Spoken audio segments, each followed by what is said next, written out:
السلام عليكم ورحمة الله وبركاته. ازيكم حبايب قلبي؟ عاملين ايه؟ يا رب تكونوا بكل خير وسعادة وهنا.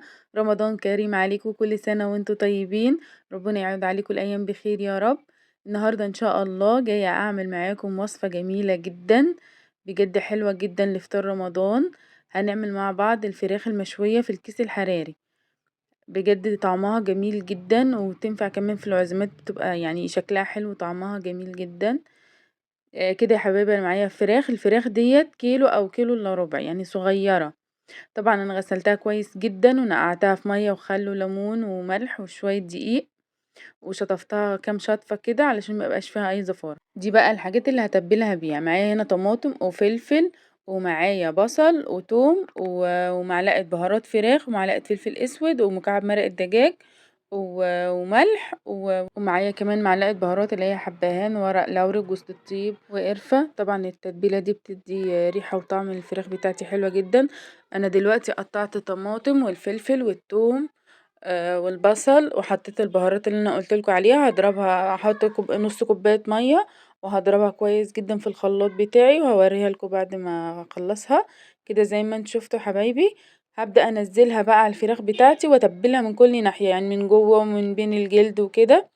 وهسيبها 4 5 ساعات. هي المفروض يعني لو حابة التتبيلة تبقى، يعني الفراخ بتاعتك تبقى شاربة التتبيلة كويس جدا، بتتبليها كده من قبلها يعني من قبلها بليلة، من بالليل. لو ما عندكيش وقت او جبتيها يعني في اليوم اللي انت هتعمليها فيها، بتتبليها 4 ساعات علشان تبقى شاربة التتبيلة كده ويبقى طعمها حلو. دلوقتي انا هعمل الحشو بتاع الفراخ. انا هعمل الفراخ النهاردة محشية برز. طبعا حطيت معلقة سمنة بلدي، وهقطع هعمل الحشو رز بالكبد والقوانص، بتبقى طعمها حلو جدا برضو في الفراخ بتاعتي. طبعا انا حطيت معلقة سمنة بلدي، ونزلت ببصلايه متقطع صغير كده زي ما انتم شايفين يا حبايبي. بسم الله الرحمن الرحيم. اللهم صل وسلم وبارك على سيدنا محمد وعلى اله وصحبه اجمعين. ربنا يحسن ما بين ايديكم يا رب. صدقوني بجد جربوا وصفة الفراخ دي، هتعجبكم جدا وطعمها بجد جميل وسهلة وسريعة. بعد ما البصلة بتاعتي اتشوحت، هنزل دلوقتي بالكبد والقوانص. طبعا مغسولة كويس جدا برضو علشان ما يبقاش فيها اي زفارة. وحطيتها شوية في التتبيلة برضو، حطيت شوية تتبيلة من بتاعة الفراخ، وسبت الكبد والقوانص فيها شوية برضو عشان يبقى طعمها حلو. هقلبها بقى كويس جدا كده لغاية ما تستوي 3/4 سوا كده، علشان لسه هكمل سواها مع الرز. كده حبايبي. طبعا انا جايبه الرز، كوبايه رز غسلها كويس جدا وسبتها تتصفى. هحط معلقه فلفل اسود ومعلقه بهارات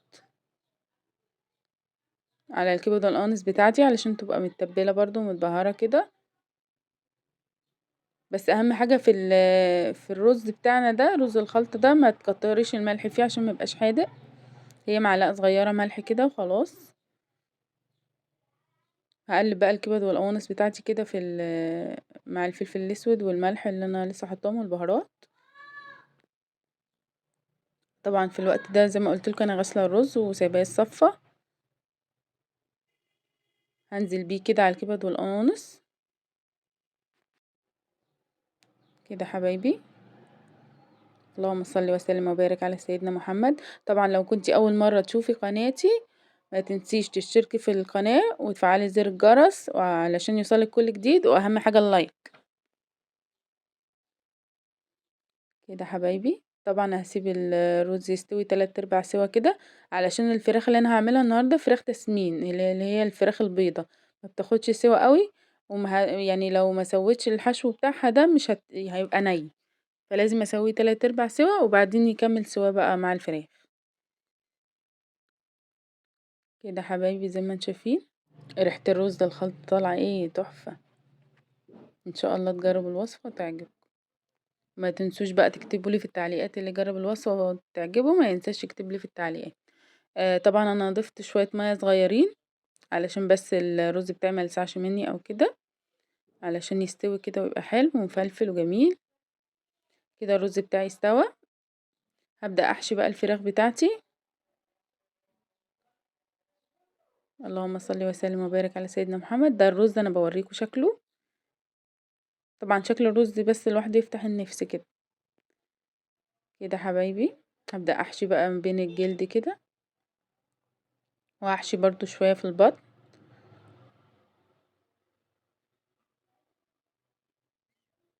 طبعا زي ما قلت لكم الفراخ دي صغيرة، يعني كيلو الا ربع، كيلو مش اكتر من كده، علشان تستوي معاكي وتبقى حلو.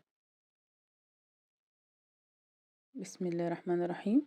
انا اول مرة بقى اجرب الفراخ في الكيس الحراري، هجربه معاكم كده واشوف النتيجة هتبقى عاملة ازاي.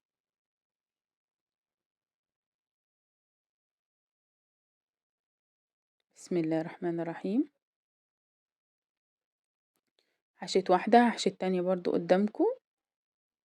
دي الفرخة التانية، هحشيها برضو بنفس الطريقة. طبعا في رمضان بقى يعني بنحب نجدد كده في اكلنا، وكل شوية نعمل اكلة جديدة. طبعا الفراخ المشوية مش جديدة ولا حاجة، بس يعني بنغير في الاكل، مرة نسلقها، مرة نشويها، مرة نعملها محشية كده تبقى حلوة برضو.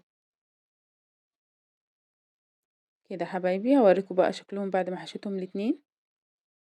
كده انا حشيتهم بالطريقة دي، هحطهم بقى في الكيس الحراري. طبعا انا حطيت شوية زيت في الكيس الحراري ده، ودهنت زيت يعني دهنت الكيس كله بالزيت، علشان ما يعني ما احط فيه الفراخ وكده ما تلزقش فيه، ويبقى سهل ان انا اطلعهم منه. هقفله بقى دلوقتي. بسم الله الرحمن الرحيم. نسيت الكبد والقوانص رجعت حطيتها تاني. دي اهم حاجة، دي بتتاكل قبل الفراخ. كده حبايبي قفلت كويس جدا. هبدأ اخرم بقى الكيس، يعني بنبدأ نفتح الكيس فتحات كده كام فتحة علشان ما يفرقعش مني في الفرن. كده زي ما انتم شايفين كده يا حبايبي بفتحها كام فتحة كده، وهدخل الفراخ بتاعتي في الفرن، وهسيبها بقى تستوي وتتحمر زي ما انتم شايفين كده. ما يعني مش هتشغلي الشواية ولا اي حاجة خالص، هي هتتحمر كده في الكيس الحراري زي ما انتم شايفين، مستوية وجميلة جدا ودايبة كده. سواها مظبوط جدا، والرز بتاعها استوى. طبعا اتفتحت كده علشان طبعا الكيس الحراري بيسوي الحاجة كويس جدا، وعلشان كمان هي صغيرة فما استحملتش، بس بجد مستوية ومش مهرية، والتتبيلة كمان مدية الفراخ طعم حلو جدا. ان شاء الله تجربوها تعجبكم، ويا ريت اللي جربها ما ينساش يكتب لي في التعليقات.